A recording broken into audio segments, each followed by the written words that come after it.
Аяллаа сезон ирсэнтэй холбоотой та бүхэндээ чухал мэдээ дуулгая. 100 Монголынхоо хаагур аялахаа та шийдсэн үү? Арга хангаан 100 жилийн хүрээнд Цоошин Ара комплекс Цэцэрлэг хот руу орохын наанд баригдаж дуусаад хаашаа аялахаа сонгож амжаагүй танд зориулж 7 дугаар сарын турш олон гоё хөтөлбөрүүд бэлтлээ. Онцлог хөтөлбөрүүдээс дурдвал 7 дугаар сарын 14-нд Voice Show-ны шилдэг оролцогчид болох Энгүн, Ядам, Ихэр сувд, даваа талаа тэргүүтээ 10 дуучдын нэгдсэн Open Air Music Night шоу тоглолт 7 дугаар сарын 15-нд Lumino арга хангад гарч ирэв. Анхны Open Air бүрэн хэмжээний тоглолт 7 дугаар сарын 21-22-нд Ара амьд хөгжмийн наадам Nesvanes, The Lemons, Madness, Bulsara, Sir Alex, Growl of Clown, Grooving Hike, Recon, Teresa and the Moon, Monte Blue болон Blindfold хамтлагуудтай хамт агаарт илүү амьд гэдгээ мэдэрцгээе. Дэлгэрэнгүй мэдээллийг Аяллаа арга хангай Facebook хуудасаас аваарай. Аяллаа арга хангайгаас.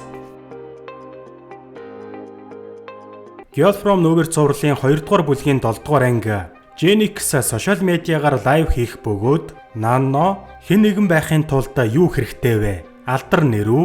Үзэгчдийн тоо юу? гэж асуухад Genix үхмээр байна гэж хэлснээр эхэлдэг.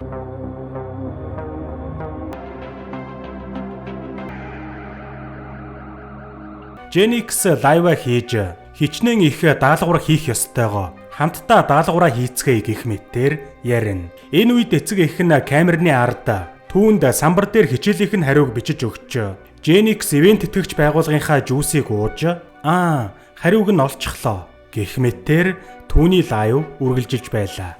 Гэтэл хэн нэгэн сэтгэгдэл хэсэгт хүн амиа хурлах гэж байна. Цагдаа нар хэргийн газарт очиж байна гэж бичээд холбоосыг байрлуулснаар эцэг эхний Genix-ийг лайва зогсоохыг нь анхааруулдаг. Учир нь амиа хурлах гэж байгаа хүний бичлэг рүү түүний үзэгчид хошуурч үзэлт нь буурсан тул Genix сэтгэл дундуур эйженч гэсэн ивент тэтгэгчийнхээ бүтээгдэхүүний нэрийг нь ч хэлж амтсангүй. Мөнгөө бүтэн авч чаддаг л байгаа даа гэж санаа зовно. Мөн аав нь амиа хурлахыг завдж байгаа үйл явдал Twitter-т тренд болж байна гэж хэлснээр Genix лайва үргэлжлүүлэх нь ашиггүй болж таарав. Манайхаар бол осор жамаа лайв хийж байна. Тиймээс одоо юм битгий цац хүн баг үзнэ гэдэг шиг л юм боллоо. Маргааш нь сургуультай эрэхтэй Genix сургуулийнхаа сурагчид буюу өөрийнхөө үзэгчидтэй маш найрсаг санаа тавьж хандана. Нөгөө хэдэн ч миний сэтгэлдлийг уншсан байна. Намайг таньж байна. Намайг санаж байна гэх мэтээр баярлдаг. Ингэж явсаар ангидаа ирэхэд түүний ширээнд Nano сууж байлаа. Nano өөрийгөө түүний фэн нь гэдгээ хэлж өмнөх сургуульд байхасаа л бүхэл бичлэг зургнуудыг үзэж ирснээ хэлв. Үргэлжлүүлээд Nano түүний ширээ өөрт нь таалагдж байгааг, ширээнд нь сууж болох эсхийг Genix-ийг арын ширээнд суучих уу гэж асуухад тэр зөвшөөрдөг. Гэтэл Nano таалагдахгүй байвал тэрийг хэлж болно. Хүсэхгүй зүйлээ хийх албагүй. Шүтэн бишрэгчийн чинь хувьд чамайг жаргалтай биш байдгийг чинь мэднэ гэлээ. Genix буруугаар ойлгосон бололтой. Би энд суухад зүгээр гэсэн чи Nano суумаргүй байгааг чинь мэдж байна. Жинхнээсээ ямар байдгаа надад хэлж болно. Надад дотроо сайхан нэ гэсэн санааг хэлнэ. Хоолны цагаар Nano Genix-ийг ширээндээ урьж түүний хоолыг ямар хоол вэ? Сонин харагдж байна гэхэд Genix ээж нь биеийн галбирыг нь хадгалах үүднээс дэглэмийг нь хяндаг тухай хэлнэ. Харин Nano ганц нэг итгэхэд зүгээр штэ гэд өөрийнхөө хоолноос түүнд өглөө. Ер нь бол Nano-гийн санаа нь сошиалаар олонний танил болохоор өөрийнхөөрөө байж чадахгүй хүлэгдсэн байдалтай байдаг Genix-ийг хүлээсээ тайлал гэх гээд байгаа юм. Хүмүүс санаа зовхгүйгээр юу хүснээ хийх цагтай байх ёстой. Гэхээ зүйлсийг хэлж эцэст нь Nano надтай байхдаа өөрийнхөөрөө байж болно гэлээ. Ингээд Genix өөрт нь ямар хэцүү байдаг талаар Nano-д бүгдийг гомдолж эцэг эх нь ашигтай л бол хэдий орой болсон ч түүнийг хэр ядарсан байсан ч хамаагүй бүгдийг хийлэгдэг тухай ярьлаа. Genix ээж аавынхаа өгсөн зүйлтийг Nano-д үзүүлэхэд Nano энэ ертөнцөөс цугтах арга бий гэлээ. Ийхүү тэд маш хурдан найзууд болж Nano-гийн залмих эхэлдэг. Эцэг эхийнхээ ятгалган доор сошиал медиагийн утсан хүүхэлдэй шиг байдаг байдлаас Genix нэгэнтээ залхажээ. Нэгэн орой тэрээр ээжийнхээ ивент тэтгэгчтэй болохын тулд түүний төрсөн өдрөөр нь илүү олон дагалдагч худалдаж авч өгнө гэхийг сонсоод Женикс үүнд нь маш сэтгэл дундуур байлаа. Тэрээр Наннод эцэг эхээсээ залхаж мөн Женикс байхаас ч залхаж байгаагаа энэ ертөнцөөс алга болохыг хүсэж байгаагаа хэлэв. Харин Нанно үүнийг боломжтой болгож чадхаа хэлнэ. Эцэг эх нь гэртээ ирээд Жениксийг ирсэн үгүүг нь байршил илрүүлэгч зүйлтээр шалгаад ирсэн байгааг нь мэдлээ. Энэ үед Женикс лайва өдрийн цагаар хийх бөгөөд өмнө нь лайв хийхдээ өөрийнхөө байж чаддгүй байсан. Дүр эсэгдэг байснаа илчилж байхад ээж аав нь түүнийг зогсоох гэсэн ч өрөө нь төгжээтэй байв. Женикс үргэлжлүүлэн эцэг эх нь өөрийг нь мөнгө олох хэрэгсэл болгон ашиглаж дагалдагчид нь өөрийг нь дэмжих тусам худал хэлсэн гэдгээ илчилдэг. Ээж нь дүлхүүр авчирч эцэг эх нь өрөөнд ороход тэр байсангүй. Лайв үргэлжилж байгаа бөгөөд тэр үхмээр байна гэдгээ хэлэхэд дагалдагчид нь түүнийг анхаарал татах гээд жүжиглж байна гэсэн сэтгэгдэл бичлээ. Харин Женикс том хутаг гаргаж ирээд гараа зүсэх үү, цээжиндээ зоох уу, эсвэл хүзүүгээ зүсэх үү гэж асуув. Гэнэт зочирдом үйл явдал болсон нь Женикс лайвынхаа үеэр өөрийнхөө хүзүүг хэрчиж амиа хорлож эцэг эхэнч шоконд орлоо. Гэсэн хэдий ч энэ бүхэн нь зал байдаг бөгөөд Нанногийн сэтсэн аргаар Женикс өөрийнхөө үхлийг хурамчаар үйлджээ. Нанно түүнд ингээд эрхчлөөтэй болсныг нь хэлээд одоо өөр нэрээр амьдарч болно гэхэд Женикс өөртөө Росси гэдэг нэр өгч шин дүр төрхтэй боллоо. Зочид буудалд орох гэж байх үед эцэг эх нь мэдээгээр уучлалт гуйж олон нийтээс охиных нь амиа хорлож байгаа бичлэгийг шаарилахгүй байхыг хүслээ. Жениксийн хайлт жагсаалтын нэгт байх бөгөөд үүнийг нь харсан Нанно одоогийн байдлаар Женикс урд өмнөхөөс ч илүү анхаарлын төвд байгаа ч удахгүй шин зүйл гарч ирэхэд хүмүүс түүнийг мартах болно гэлээ. Тэгээд л түүнийг шуу шиг эрхчлөөтэй болно гэж хэлв. Энэ нь Россид эргэлцсэн байдал үүсгэнэ. Харин Нанно түүний хурамчаар өгсөн бичлэгийг утсаараа бичснээ үзнэ. Гэтэл Юри амиа хорлсон газар олдсон ч цогцос алга. Тиймээс амиа хорлолтыг хурамчаар үйлдсэн гэж таамагласнаа зарласан мэдээг уншдаг.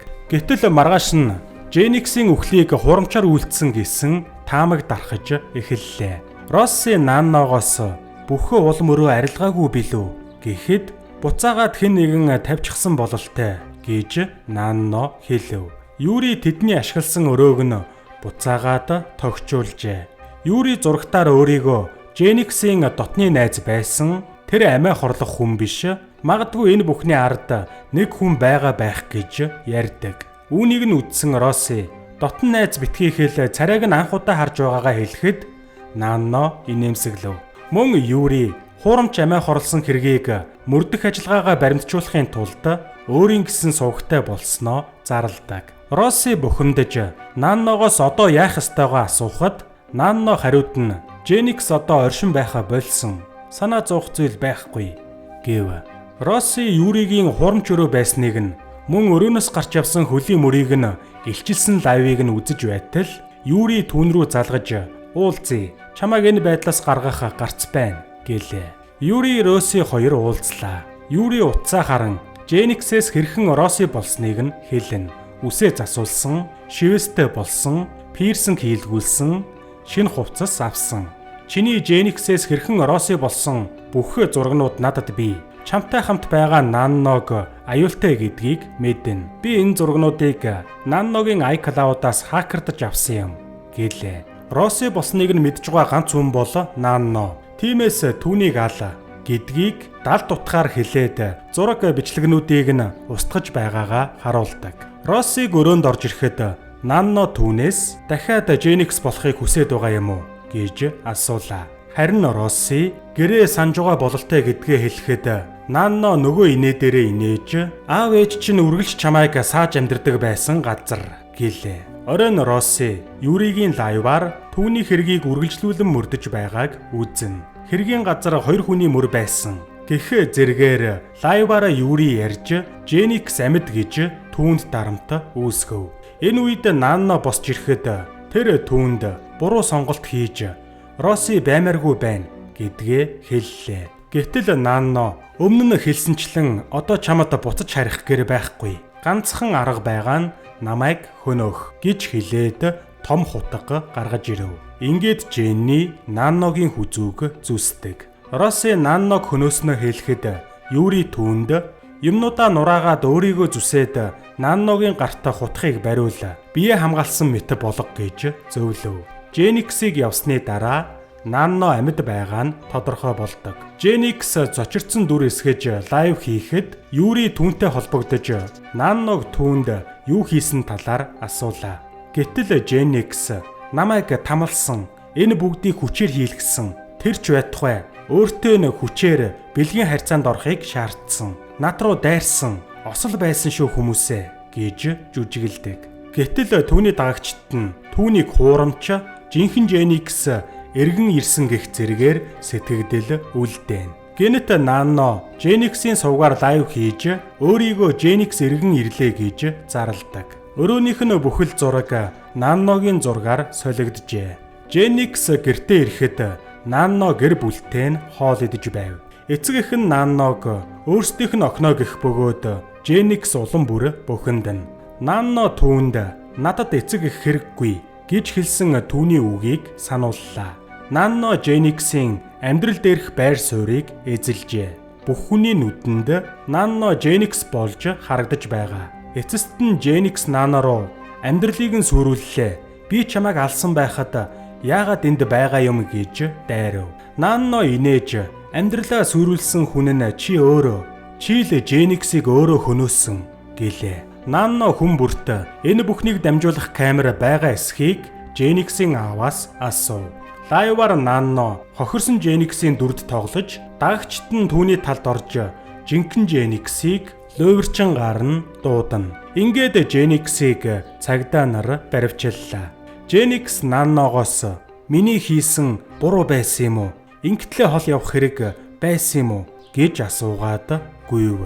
Нанног бодлогошрон зогсож байтал Юри ирж хүзүүнийхэн шархыг хараад идэхгүй байгаа мó? Хийдэг зүйлдээ эргэлзэж эхлэе юу?